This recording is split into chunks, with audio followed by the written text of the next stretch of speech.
Have you ever wondered what your fuel tank looks like in your Stinson?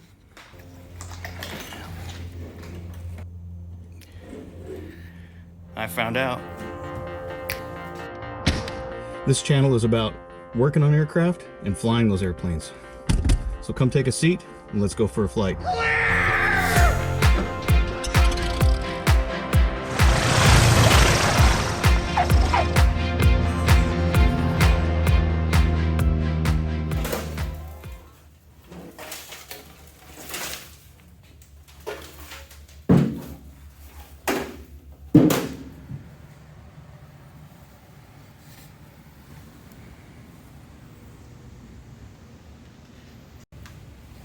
So you might be asking yourself, well, if you've known about this problem for so long, why haven't you taken care of it? Well, I have been keeping an eye on it to make sure that I don't get any particles into the gascolator, and I'm uber careful about checking my fuel out of this tank on every single flight. So it was manageable, and the reason why I didn't go to all the lengths of doing this earlier is because this procedure is extremely invasive to the aircraft, and you have to be very, very careful not to damage paint or damage the fabric. So it's getting towards the almost winter here in the Northwest, and this is actually a good time to be taking care of it. Sucks other people are flying. I'm working on the plane. And in addition to the fillet fairings between the wing and the fuselage that come up, we also have to get these straps that go over the top of the tanks. So that little panel's got to come out. There's one on the outboard side over here, and that strap goes over the top. After we do that, then we're gonna have to cut into the tapes. There's a tape, you can see the edge here and there, and those tapes have to be cut out because that holds the rest of the tank in. When you have a ragwing airplane, the last thing you want to hear is this sound.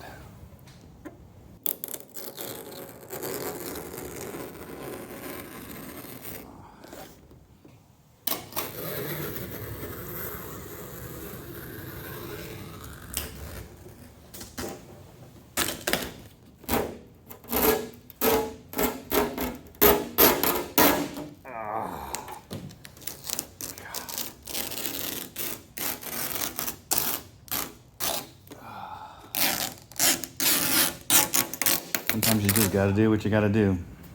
So I'll finish extracting this tank out of the top of the wing, and we'll take a look on the inside.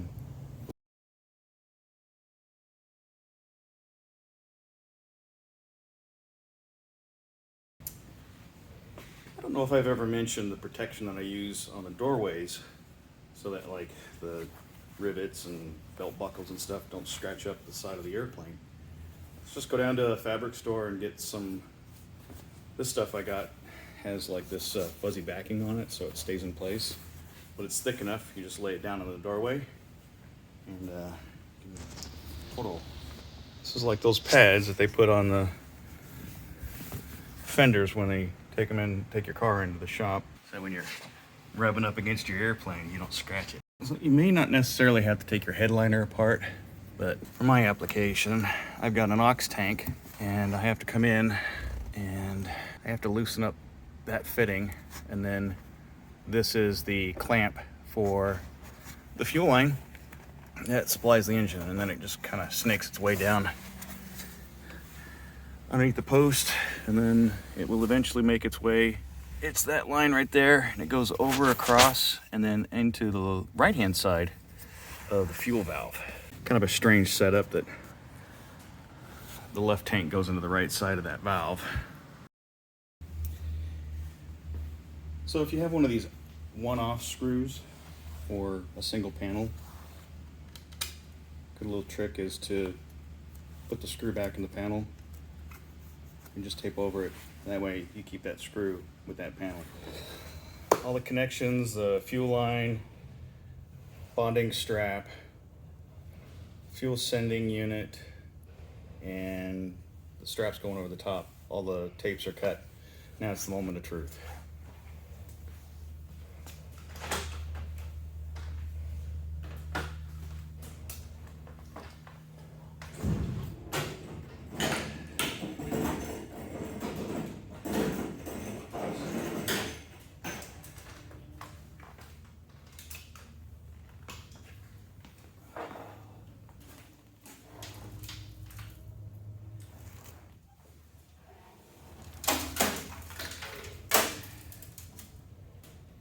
I can even hear shit.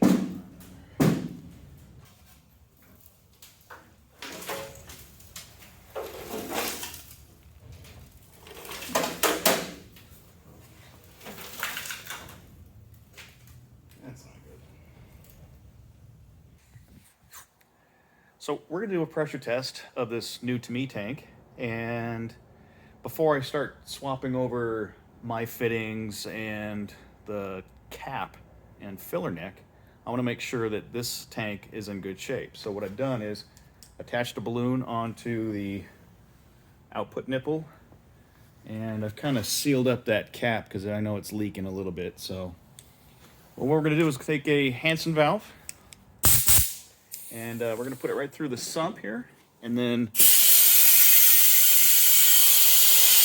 pressurize. Close this all off. So now we have pressure inside this tank, and I know that because the balloon is expanded. By no means are you to ever block off and keep pressure just in the tank itself. The balloon is there to expand the pressure so you don't rupture a seam or blow this thing to bits. So now that the balloon is inflated, it's going to keep enough pressure inside the tank that we can go around with some soapy water and check for any leaks along all the seams.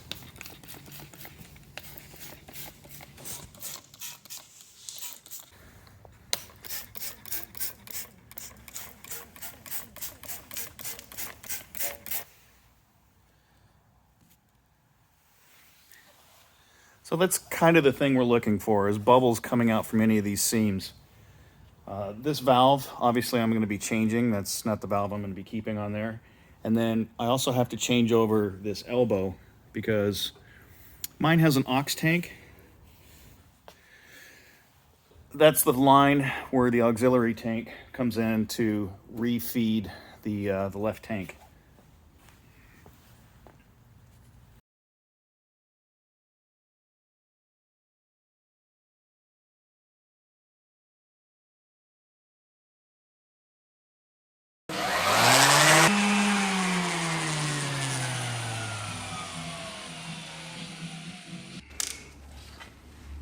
So we're going to practice some tank meditation.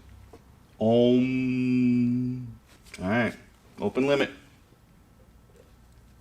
Should get something close to about 0.6. Om. I would call that good. So one of the things I want to talk about while I'm waiting for the glue on the pads to dry is to go back and revisit the fuel filler and my adapter ring. I've got a video explaining how I fabricated this with all the part numbers, but basically this is a just a reinforcement ring with a bunch of domed nut caps, and there's a split in it. This is how you get it into the tank. This is a great way of keeping fuel from leaking through the base of the filler cap when you've got a full tank. The original screws were just straight in with these little rinky-dink nut clips, and they're terrible. So it takes a little bit of fiddling to try and get this together because you've got this adapter ring, another rubber gasket underneath, and there's a rubber gasket that sits outside the tank, the filler, and then trying to hold this all together and get it lined up and screwed together is sort of a dexterity kind of thing. So we'll get to that. All right, now the fun part. Getting this little bugger in. First, we're going to take the ring and carefully split it like that. And then it's just going to roll around. Do the messing up my new paint job.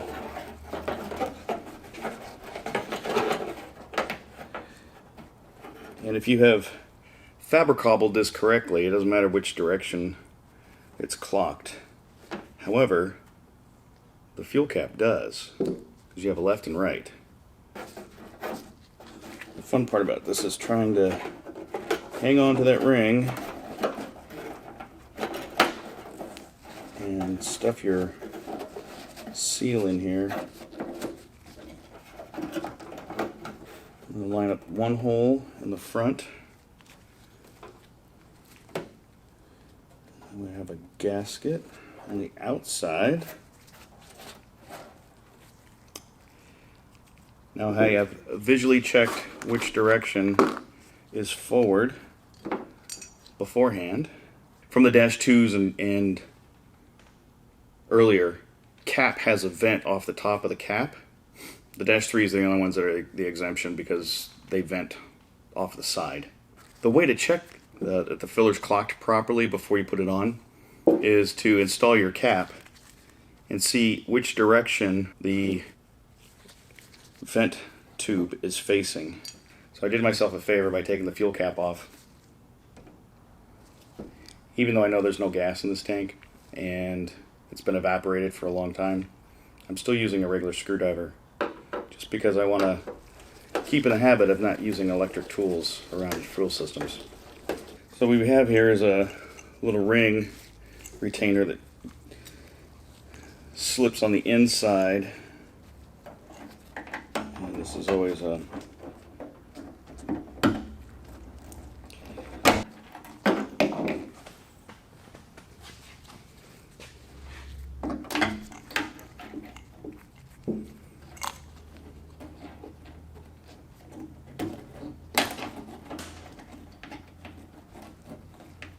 so that little ring just sits right up underneath the edge all the way around.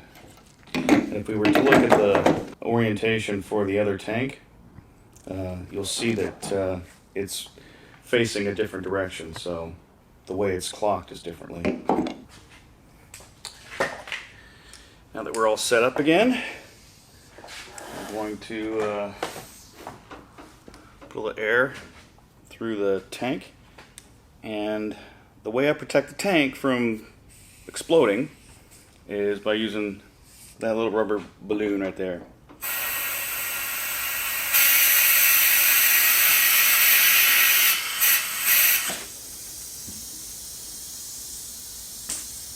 Already I hear air.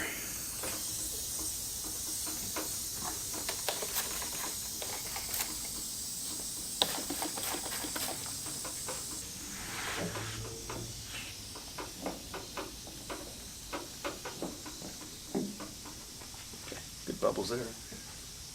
That's the cap. But what I'm super interested in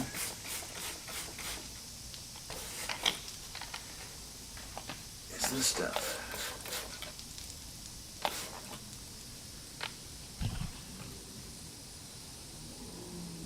No big air bubbles there.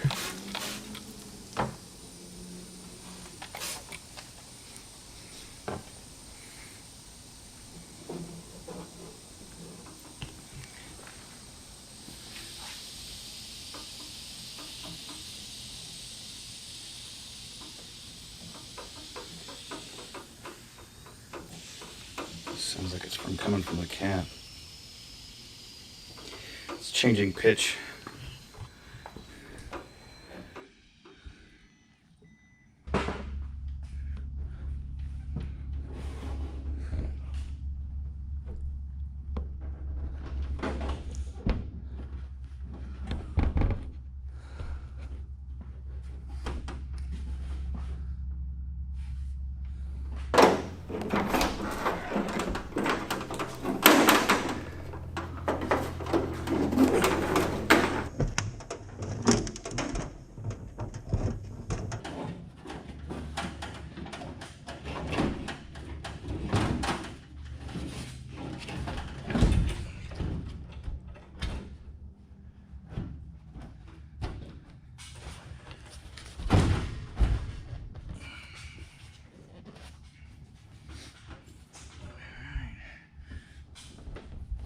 tankage.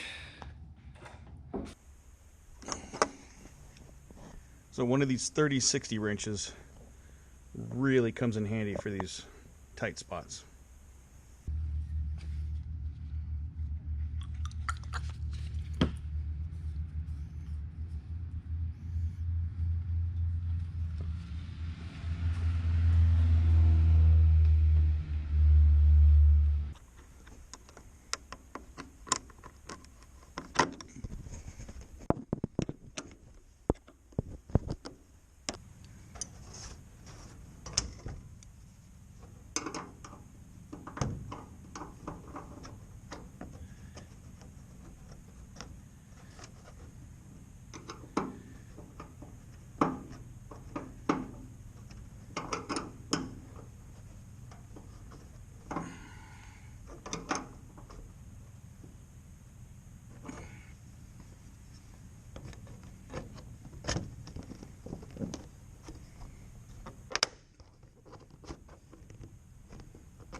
It's so much easier when it wasn't on the airplane.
gas.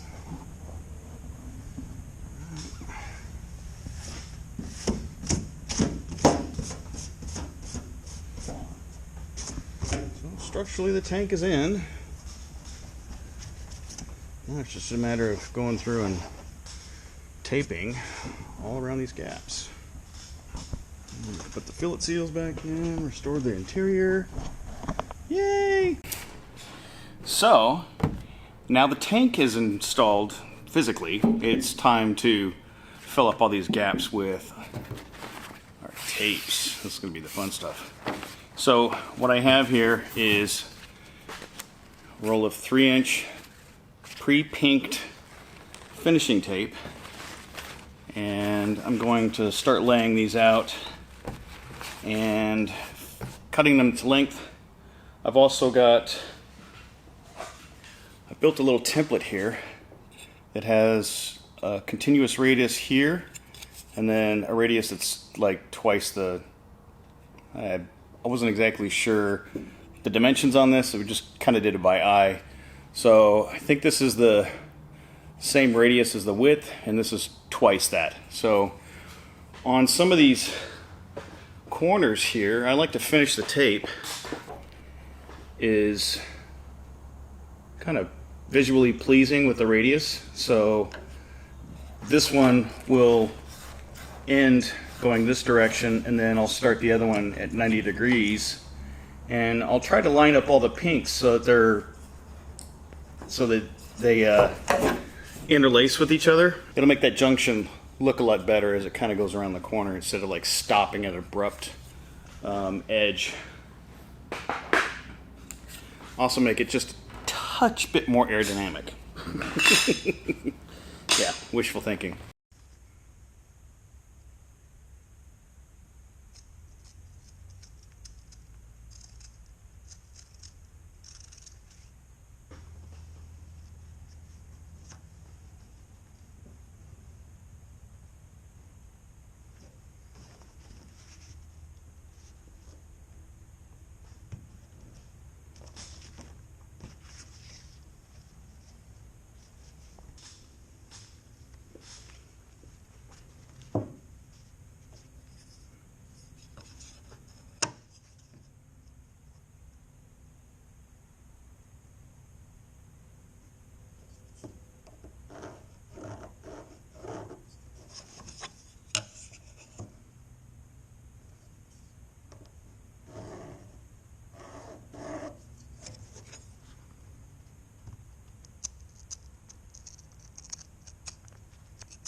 There's one. So I'm going to go in and try and match up my pinks here to the old one. That way they're going to kind of dovetail in. And then I can mark kind of rough in where I want that radius to be. And then I'll take my template. Oh, can't see, can you? You can't see, can you? So I'm just gonna, actually this is upside down. Dang it. I want the curve facing down. The tape will actually have a kind of a little bit of a curve to it. You'll see if you lay it like this, it kind of curls up. If you flip it over, the curls will stay down. I do a lot of this pre-work because when it comes time to actually laying in the glue, you don't have much time. So just like with most things, if you've ever done a paint job, you'll know that most of the work is done in the prep. Same thing is true here.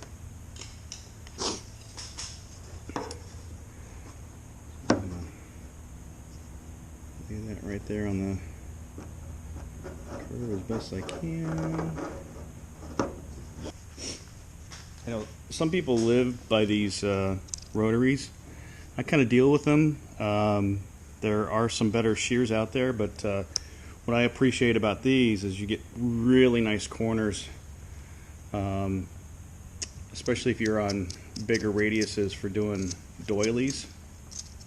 And a doily is just that reinforcement fabric that goes around some of the, like around your inspection holes or access covers, stuff like that.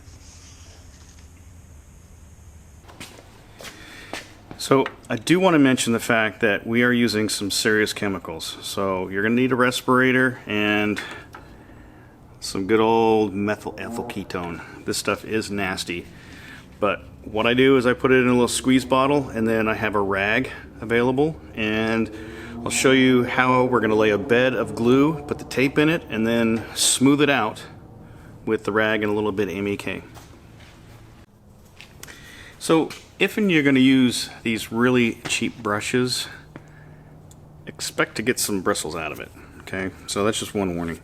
I do use these, but I'm very careful with them. What I do is I go through and I course through them and try and pull out any loose bristles. And then the second thing I do is I take a little bit of masking tape and I go right where the metal and the bristles start, and I tape those bad boys in there.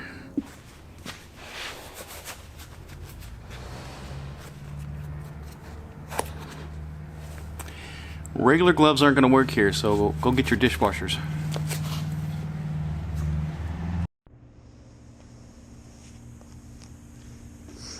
So now that I got everything lined up and kind of pre-ready to go, what I'm going to do is flip this back. I'm going to put in a little bed of polytack, lay it back into place, get it lined up, and then I'm going to soak this rag with a little MEK and then smooth it out. Hopefully.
Just starting the little sections right here. This is, not much wider than my hand.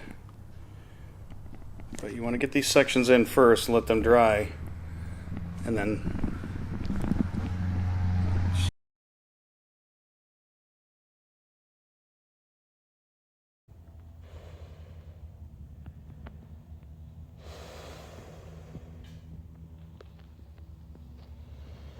So currently the air quality isn't the greatest here in the hangar. It's because I just did my first fill on the tapes. As you can see right there. And we're gonna let that dry and then maybe do a second coat, and then we're gonna start on the silvers. So the silver is aluminum oxide, and that aluminum oxide layer keeps the sunlight, the UV light, the UV rays in the sun from damaging the fabric.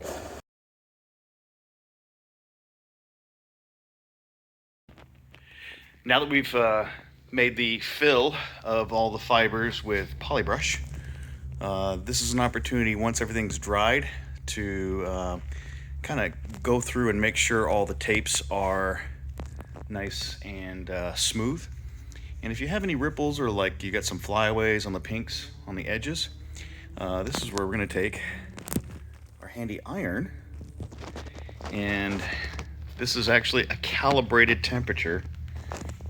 So I have a thermometer that I make sure that is the correct temperature, and I'm using roughly about 100 degrees centigrade, 214 degrees Fahrenheit, somewhere in the 225, 220, 15, something in that area, enough to get that poly brush to kind of flow a little bit, and you can actually smooth out any imperfections or bubbles in the tapes. And then once that's all prepped up, then we can go ahead and do the poly spray.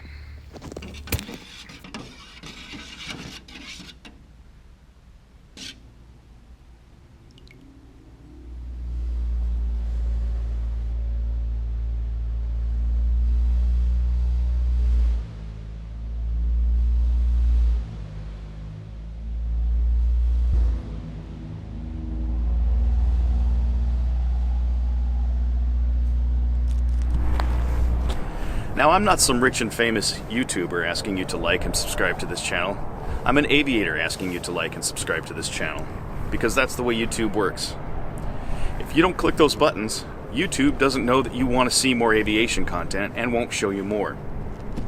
But if you don't like what you've seen, please leave me a nasty comment down below, because that's the way the internet works. May all your flying be good flying.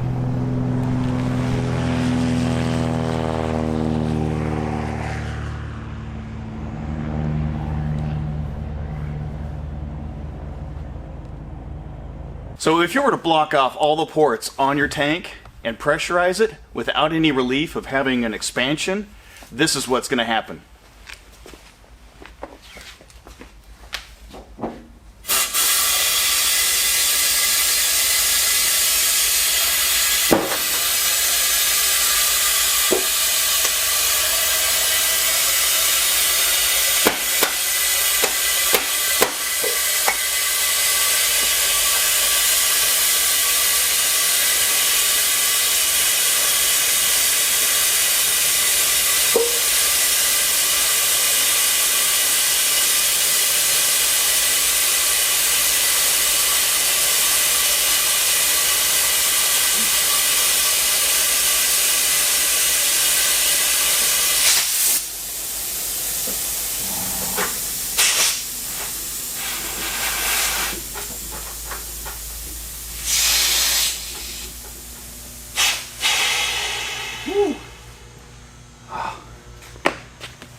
Look at that.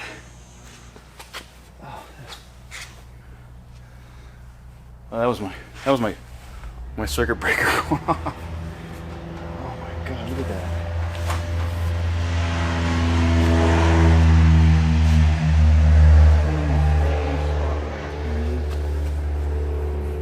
Just destroyed this thing.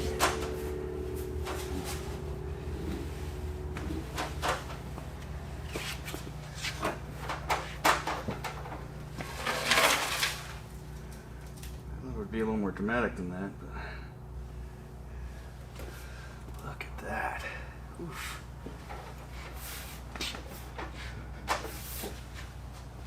Just absolutely tried to destroy itself.